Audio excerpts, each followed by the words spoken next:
যে কোনো সময় ইরানে হামলা চালাতে পারে যুক্তরাষ্ট্র। ট্রাম্পকে পরিকল্পনা জানালো মার্কিন সামরিক বাহিনী। কঠোর জবাবের হুঁশিয়ারি মোস্তফা খামেনির। যুদ্ধবিরতি লঙ্ঘন করে লেবাননে দখলদার বাহিনীর হামলা জোরদার। একদিনেই নিহত ৩২, জোরপূর্বক বাস্তুচ্যুতির হুমকি। হিজবুল্লাহর পাল্টা আঘাতে ২ ইসরায়েলি সেনা নিহত। ঠেকাতে ইভিএম পাহারায় মমতা বন্দ্যোপাধ্যায়। বুথ ফেরত জরিপ নিয়েও প্রতিবাদ। হার জেনেই দিশেহারা তৃণমূল নেত্রী, কটাক্ষ শুভেন্দু। ইরানে যে কোনো সময় হামলা চালাতে পারে যুক্তরাষ্ট্র বলে গণমাধ্যম সিএনএনকে জানিয়েছে মার্কিন সিনেটর। আরেক গণমাধ্যম এক্সিওসের খবরে বলা হয়, তেহরানে হামলার নতুন পরিকল্পনা নিয়ে ট্রাম্পকে ব্রিফ করেছে মার্কিন সামরিক বাহিনী। নতুন করে হামলা হলে যুক্তরাষ্ট্রকে কড়া জবাব দেওয়ার হুঁশিয়ারি দিয়েছেন ইরানের সর্বোচ্চ নেতা আয়াতুল্লাহ মোস্তফা খামেনি। এমন পরিস্থিতিতে ইরান চুক্তি করতে মরিয়া হয়ে উঠেছে বলে ফের দাবি করেছেন ডোনাল্ড ট্রাম্প। আবারও শোনা যাচ্ছে ইরান যুক্তরাষ্ট্রের যুদ্ধের গুঞ্জন। মার্কিন গণমাধ্যম সিএনএনকে মার্কিন সিনেটর রিচার্ড ব্লুমেন্থাল জানিয়েছেন, যুদ্ধবিরতি চললেও যে কোনো মুহূর্তে ইরানে হামলা চালাতে পারে ট্রাম্প প্রশাসন।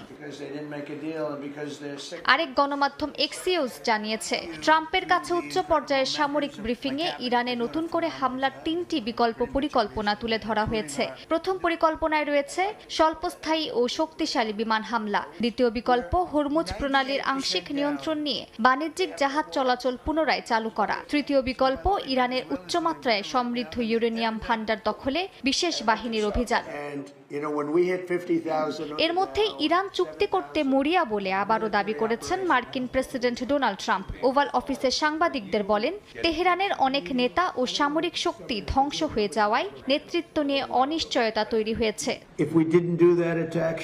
ইরানের নৌবাহিনী ধ্বংস হয়েছে, তাদের বিমান বাহিনী নেই, প্রায় সব ধরনের সামরিক সরঞ্জামই ধ্বংস হয়ে গেছে। তাদের ড্রোন কারখানায় প্রায় ৮২% অচল হয়ে গেছে এবং ক্ষেপণাস্ত্র কারখানার প্রায় ৯০% ধ্বংস হয়েছে।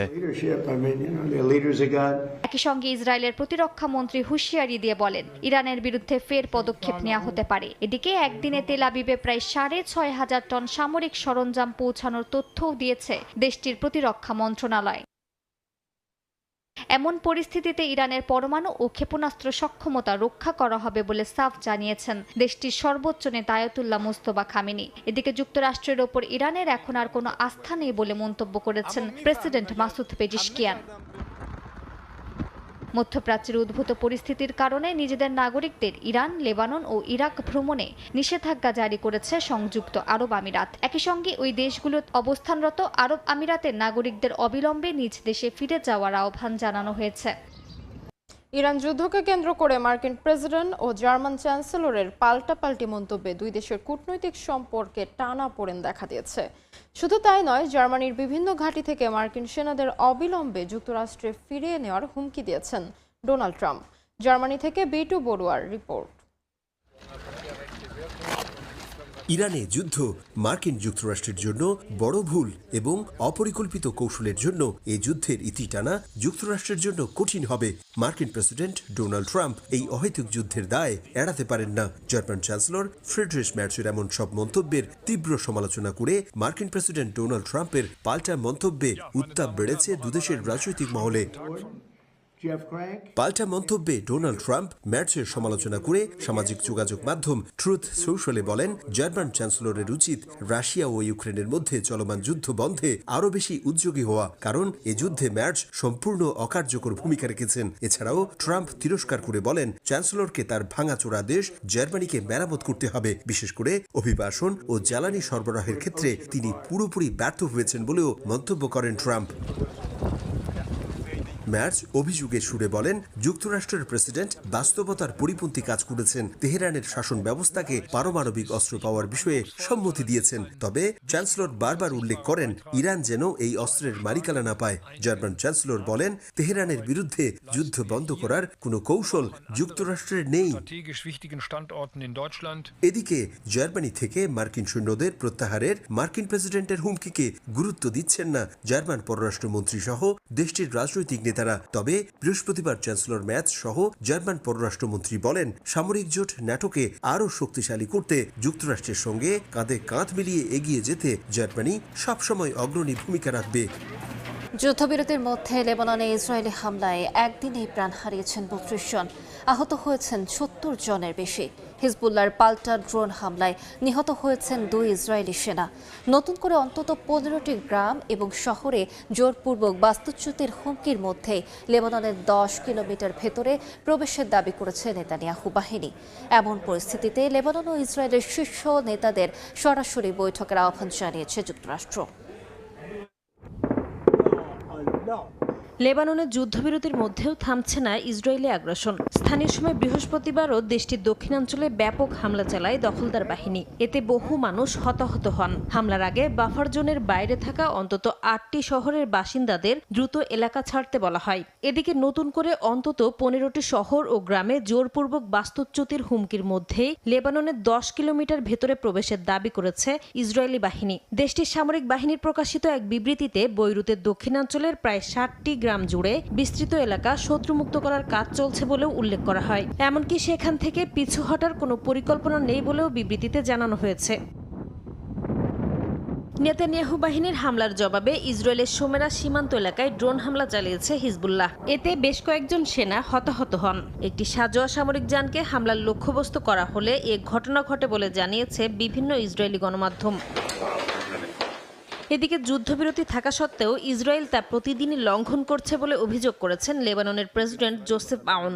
চিকিৎসক, সাংবাদিক, স্বেচ্ছাসেবী কেউই রেহাই পাচ্ছেন না বলে দাবি করে বেসামরিক নাগরিকদের ওপর হামলা বন্ধে তেল আবিবের ওপর চাপ বাড়াতে আন্তর্জাতিক সম্প্রদায়ের প্রতি আহ্বান জানান তিনি। একই সঙ্গে ইসরায়েলের বিরুদ্ধে অভিযোগ তদন্তে আন্তর্জাতিক অনুসন্ধান কমিটি গঠনের দাবি জানিয়েছেন দেশটির পার্লামেন্টের স্পিকার নাবিহ বেরি।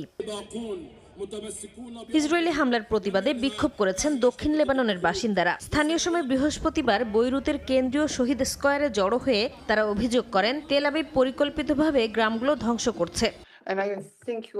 চলমান সংঘাতের মধ্যে লেবানন এখন গুরুতর খাদ্য নিরাপত্তাহীনতার মুখে পড়েছে বলে জানিয়েছে বিশ্ব খাদ্য কর্মসূচি।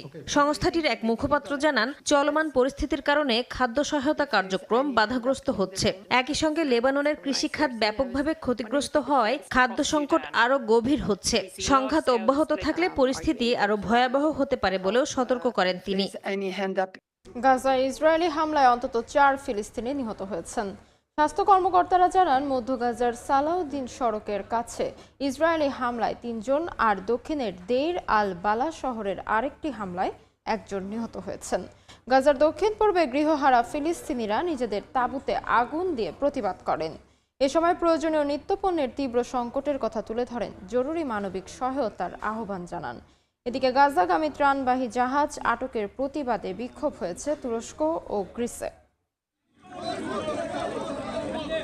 স্থানীয় সময় বৃহস্পতিবার গাজা উপত্যকায় ইসরায়েলি হামলায় কয়েকজন ফিলিস্তিনি নিহত হয়েছেন। স্বাস্থ্য কর্মকর্তারা জানান, মধ্য গাজার সালাউদ্দিন সড়কের কাছে ইসরায়েলি হামলায় কয়েকজন ফিলিস্তিনি নিহত হন।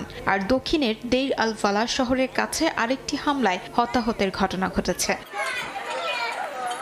গাজার দক্ষিণ পূর্বে বাস্তুচ্যুত ফিলিস্তিনিরা নিজেদের তাঁবুতে আগুন দিয়ে বিরল এক প্রতিবাদ করেছেন। নাজুক পরিস্থিতিতে জীবনযাপন ও যুদ্ধবিরতি থাকা সত্ত্বেও গুলিবর্ষণ অব্যাহত থাকায় তারা এই প্রতিবাদ করেন। এতে শিশুসহ বহু মানুষ অংশ নেন এবং দ্রুত নিরাপত্তা নিশ্চিত করার দাবি জানান তারা। প্রতিবাদকারীরা ক্যাম্পকে গুলিবর্ষণ থেকে সুরক্ষিত রাখতে মাটির বাঁধ তৈরির দাবি জানান। পাশাপাশি পানি ও প্রয়োজনীয় নিত্যপণ্যের তীব্র সংকটের কথা তুলে ধরে জরুরি মানবিক সহায়তা চেয়েছেন।